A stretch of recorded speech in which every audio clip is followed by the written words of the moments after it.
واقعہ سلطان صلاح الدین ایوبی قسط نمبر 58 اپنا اسلامک اسٹوڈیو۔ تم نے سونا ٹھکرا دیا اور تم نے مجھے بھی ٹھکرا دیا۔ میں اس قدر خوف زدہ تھی کہ میں کہتی تھی کہ خواہ کوئی مل جائے وہ مجھے پناہ دے دے اور مجھے سینے سے لگا لے۔ تمہارے متعلق مجھے ابھی تک یقین نہیں آیا تھا کہ تمہارا کردار پاک ہے۔ مجھے یہ توقع تھی کہ رات کو تم مجھے پریشان کرو گے۔ میں خواب میں بھی مگرمچھوں، حبشیوں اور آندھی کی دہشت دیکھتی رہی۔ میں ڈر کر اٹھی تو تم نے مجھے سینے سے لگا لیا اور بچوں کی طرح مجھے کہانیاں سنا کر میرا خوف دور کر دیا، اور جب رات گزر گئی تو میں نے جاگتے ہی تمہیں خدا کے آگے سجدے میں دیکھا۔ تم نے جب دعا کے لیے ہاتھ اٹھائے اور آنکھیں بند کر لی تھی، اس وقت تمہارے چہرے پر مسرت، سکون اور نور تھا۔ میں اس شک میں پڑ گئی کہ تم انسان نہیں فرشتہ ہو۔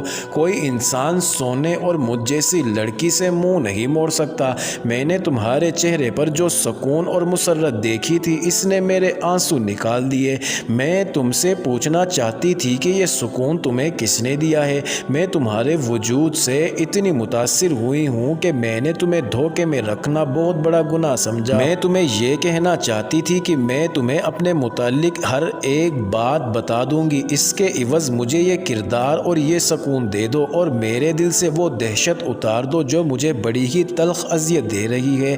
مگر تم نے میری بات نہ سنی۔ تمہیں فرض عزیز تھا۔ اس نے احمد کمال کے دونوں ہاتھ پکڑ لیے اور کہا، تم شاید اسے بھی دھوکہ سمجھو، لیکن میرے دل کی بات سن لو، میں تم سے جدا نہیں ہو سکوں گی۔ میں نے کل تمہیں گناہ کی دعوت دیتے ہوئے کہا تھا کہ مجھے اپنی لونڈی سمجھو، مگر اب میں ساری عمر کے لیے تمہارے قدموں میں بیٹھی رہوں گی۔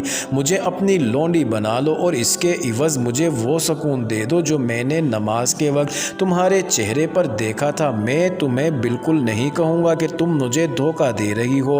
احمد کمال نے کہا، میری مجبوری یہ ہے کہ میں اپنی قوم کو اور اپنی فوج کو دھوکہ نہیں دے سکتا۔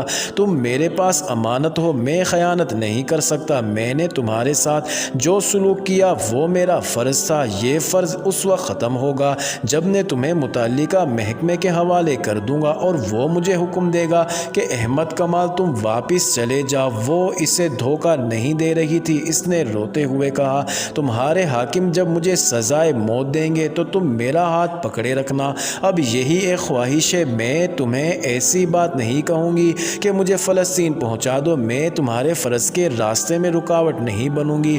مجھے صرف اتنا کہہ دو کہ میں نے تمہارا پیار قبول کر لیا ہے۔ میں یہ بھی نہیں کہوں گی کہ مجھے اپنی بیوی بنا لو، کیونکہ میں ایک ناپاک لڑکی ہوں۔ مجھے تربیت دینے والوں نے پتھر بنا دیا تھا۔ میں یہ بھی سمجھتی تھی کہ میرے اندر انسانی جذبات نہیں رہے، لیکن خدا نے مجھے بڑے ہی پرہول طریقے سے سمجھا دیا کہ انسان پتھر نہیں بن سکتا، اور وہ ایک نہ ایک دن مجبور ہو کر کسی سے پوچھتا ہے کہ سیدھا راستہ کون سا ہے۔ رات گزرتی جا رہی تھی اور وہ دونوں باتیں کر رہے تھے۔ احمد کمال نے اس سے پوچھا، تم جیسی لڑکیوں کو ہمارے ملک میں بھیج کر ان سے کیا کام لیا جاتا ہے؟ بہت سے کام کرائے جاتے ہیں، لڑکی نے جواب دیا۔ بعض کو مسلمان عمرہ کے حرموں میں مسلمان کے روپ میں داخل کر دیا جاتا ہے، جہاں وہ تربیت کے مطابق عمرہ اور وزراء پر غالب آ جاتی ہیں۔ ان سے صلیبیوں کی پسند کے افراد کو عہدے دلاتی ہیں۔ جو حاکم صلیبیوں کے خلاف ہو، اس کے خلاف کارروائیاں کراتی ہیں۔ مسلمان لڑکیاں اتنی چالاک نہیں ہوتی، انہیں خوبصورتی پر ناز ہوتا ہے۔ وہ حرموں کے لیے منتخب تو ہو جاتی ہیں، لیکن ایک عیسائی یا یہودی لڑکی انہیں بیکار کر کے اپنا غلام بنا لیتی ہیں۔ اس وقت تک اسلامی حکومت کے امیروں اور وزیروں اور قلعہ داروں کی آدمی کی تعداد فیصلے میری قوم کے حق میں ہوتے ہیں۔ لڑکیوں کا ایک گروہ اور بھی ہے، یہ لڑکیاں اسلامی نام سے مسلمانوں کی بیویاں بن جاتی ہیں۔ ان کا کام یہ ہے کہ اچھے درجے کے مسلمان گھرانوں کی لڑکیوں کے دماغ اور کردار خراب کرتی ہیں، ان کے لڑکوں کو بدی کے راستے پر ڈالتی اور شریف خاندانوں کی لڑکیوں اور لڑکوں کے معاشقے کراتی ہیں۔ مجھ جیسی صلیبی لڑکیاں چوری چھپے تمہارے ایسے حاکموں کے پاس آتی ہیں جو ہمارے ہاتھ میں کھیل رہے ہوتے ہیں۔ ان حاکموں کو سونے کے سکے کی صورت میں معاوضہ ملتا رہتا ہے۔ وہ مجھ جیسی لڑکیوں کو حفاظت میں ایسے طریقے سے رکھتے ہیں جن سے ان پر ذرہ سا بھی شک نہیں ہوتا۔ یہ لڑکیاں اعلیٰ درجے کے حاکموں کے درمیان رقابت اور غلط فہمیاں پیدا کرتی اور صلاح الدین ایوبی اور نور الدین زنگی کے خلاف ناپسندیدگی پیدا کرتی ہیں۔ مجھے 2 لڑکیوں کے ساتھ اسی کام کے لیے رجب کے حوالے کیا گیا تھا۔ ناظرین، وہ لڑکی اس صلیبیوں کی درپردہ کارروائیوں اور مسلمانوں کی ایمان فروشی کی تفصیل سناتی رہی۔ احمد کمال سنتا رہا۔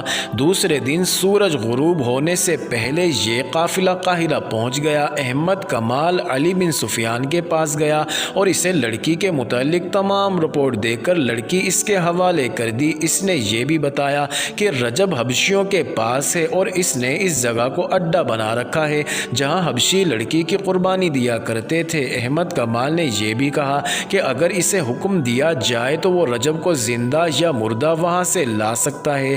علی بن سفیان نے ایسا حکم نہ دیا کیونکہ اس مقصد کے لیے اس کے پاس تربیت یافتہ فوجی تھے۔ احمد کمال نے وہ طریقہ بتا دیا جس سے رجب تک پہنچا جا سکتا تھا۔ علی بن سفیان پہلے ہی ایک پارٹی سوڈان بھیج چکا تھا۔ اس نے لڑکی سے تفتیش کرنے سے پہلے 4 نہایت ذہین کماندار بلائے اور انہیں احمد کمال کے حوالے کر کے حکم دیا کہ اس کے مطابق وہ فوراً سوڈان چلے جائیں اور رجب کو لانے کی کوشش کریں۔ اس نے احمد کمال کو واپسی سے پہلے آرام کے لیے بھیج دیا اور لڑکی کو اپنے پاس بلایا۔ لڑکی سے اس نے پہلا سوال کیا تو لڑکی نے جواب دیا، احمد کمال میرے سامنے بیٹھا رہے گا تو جو پوچھو گے بتا دوں گی، ورنہ زبان نہیں کھولوں گی، خواہ جلاد کے حوالے کر دو۔ علی بن سفیان نے احمد کمال کو بلا کر اس کے سامنے بٹھا دیا۔ لڑکی نے مسکرا کر بولنا شروع کر دیا۔ اس نے کچھ بھی نہ چھپایا اور آخر میں کہا، مجھے سزا دینی ہے تو میری ایک آخری خواہش پوری کر دو، میں احمد کمال کے ہاتھ سے مرنا چاہتی ہوں۔ اس نے تفصیل سے سنا دیا کہ وہ احمد کمال کی مرید کیوں بن گئی ہے۔ علی بن سفیان نے لڑکی کو قید میں ڈالنے کی بجائے احمد کمال کی تحویل میں رہنے دیا اور سلطان ایوبی کے پاس چلا گیا۔ اس سے لڑکی کا سارا بیان سنایا۔ اس نے کہا، آپ کا معتمد فیض الفاطمی ہمارا دشمن ہے، لڑکیوں کو اس کے پاس آنا تھا۔ سلطان ایوبی کا فوری رد عمل یہ تھا، وہ جھوٹ بکتی ہے، تمہیں گمراہ کر رہی ہے، فیض الفاطمی ایسا حاکم نہیں۔ میرے محترم، آپ بھول گئے ہیں کہ وہ فاطمی ہے۔ علی بن سفیان نے کہا، آپ شاید یہ بھی بھول گئے ہیں کہ فاطمی اور فدائیوں کا گہرا رشتہ ہے، یہ لوگ آپ کے وفادار ہو ہی نہیں سکتے۔ سلطان ایوبی گہری سوچ میں کھو گیا۔ وہ غالباً سوچ رہا تھا کہ کس پر بھروسہ کرے۔ کچھ دیر بعد اس نے کہا، علی، میں تمہیں یہ اجازت نہیں دوں گا کہ فیض الفاطمی کو گرفتار کر لو، کوئی ایسی ترکیب کرو کہ وہ جرم کرتا ہوا پکڑا جائے۔ میں اسے موقع پر پکڑنا چاہتا ہوں اور یہ موقع پیدا کرنا تمہارا کام ہے۔ وہ جنگ جیسے اہم شعبے کا حاکم ہے، سلطنت کے جنگی راز اس کے پاس ہیں۔ مجھے بہت جلدی یہ ثبوت چاہیے کہ وہ ایسے گھناؤنے جرم کا مجرم ہے یا نہیں۔ علی بن سفیان سراغ رسانی کا ماہر تھا، خدا نے اسے دماغ ہی ایسا دیا تھا۔ اس نے ایک ترکیب سوچ لی اور سلطان ایوبی سے کہا، لڑکی جن مراحل سے گزر کر آئی ہے، ان کی دہشت نے اس کا دماغ معاف کر دیا ہے اور وہ احمد کمال کے لیے جذباتی ہو گئی ہے کیونکہ اس شخص نے اسے دہشت سے بچایا اور ایسا سلوک کیا ہے کہ لڑکی اس کے بغیر بات ہی نہیں کرتی۔ مجھے امید ہے کہ میں اس لڑکی کو استعمال کر سکوں گا، کوشش کر کے دیکھو، سلطان ایوبی نے کہا، لیکن یاد رکھو میں واضح ثبوت اور شہادت کے بغیر اجازت نہیں دوں گا کہ فیض الفاطمی کو گرفتار کر لو۔ مجھے ابھی تک یقین نہیں آ رہا کہ وہ بھی دشمن کے ہاتھوں میں کھیل رہا ہے۔ علی بن سفیان لڑکی کے پاس گیا اور اسے اپنا مدعا بتایا۔ لڑکی نے کہا، احمد کمال کہے تو میں آگ میں بھی کود جاؤں گی۔ احمد کمال نے اسے کہا، جیسے یہ کہتے ہیں ویسے کر دو، اس کی بات سمجھ لو، اس کا مجھے کیا انعام ملے گا؟ لڑکی نے پوچھا، تمہیں پوری حفاظت کے ساتھ فلسطین کے قلعہ شوبک میں پہنچا دیا جائے گا۔ علی بن سفیان نے کہا، اور یہاں تمہیں پوری حفاظت سے رکھا جائے گا؟ نہیں، لڑکی نے کہا، یہ انعام بہت تھوڑا ہے، مجھے منہ مانگا انعام دو، میں اسلام قبول کر لوں گی اور احمد کمال میرے ساتھ شادی کر لے۔ احمد کمال نے صاف انکار کر دیا۔ علی بن سفیان اسے باہر لے گیا۔ احمد کمال نے اسے کہا کہ یہ بے شک اسلام قبول کر لے، لیکن میں اسے پھر بھی اسلام کا دشمن ہی سمجھوں گا۔ علی بن سفیان نے اسے کہا، ملک اور قوم کی سلامتی کی خاطر تمہیں یہ قربانی دینی ہوگی۔ احمد کمال مان گیا۔ اس نے اندر جا کر لڑکی سے کہا میں تمہیں چونکہ ابھی تک بے اعتبار لڑکی سمجھ رہا ہوں اس لیے شادی سے انکار کیا ہے، اگر تم ثابت کر دو کہ تمہارے دل میں میرے مذہب کے لیے قربانی کا جذبہ ہے تو میں تمام عمر تمہارا غلام رہوں گا۔ لڑکی نے علی بن سفیان سے کہا کہو مجھے کیا کرنا ہے، میں بھی دیکھ لوں گی کہ مسلمان اپنے وعدے کے کتنے پکے ہوتے ہیں، میری ایک شرط یہ بھی ہے کہ احمد کمال میرے ساتھ رہے گا۔ علی بن سفیان نے اس کی یہ شرط بھی مان لی اور اپنے ایک اہلکار کو بلا کر احمد کمال اور لڑکی کے لیے رہائش کے انتظام کا حکم دے دیا۔ اس نے دروازہ بند کر لیا اور لڑکی کو احمد کمال کی موجودگی میں بتانے لگا کہ اسے کیا کرنا ہے۔ تیسرے دن علی بن سفیان کے بھیجے ہوئے آدمی حبشیوں کی اس مقدس جگہ پہنچ گئے جہاں سے لڑکیاں بھاگی تھی اور جہاں رجب حبشیوں کا قیدی تھا۔ یہ 6 آدمی تھے اور سب اونٹوں پر سوار تھے، انہوں نے بھیس نہیں بدلا تھا، وہ مصری فوج کے لباس میں تھے، ان کے پاس برچیاں، تیر و کمان اور تلواریں تھیں۔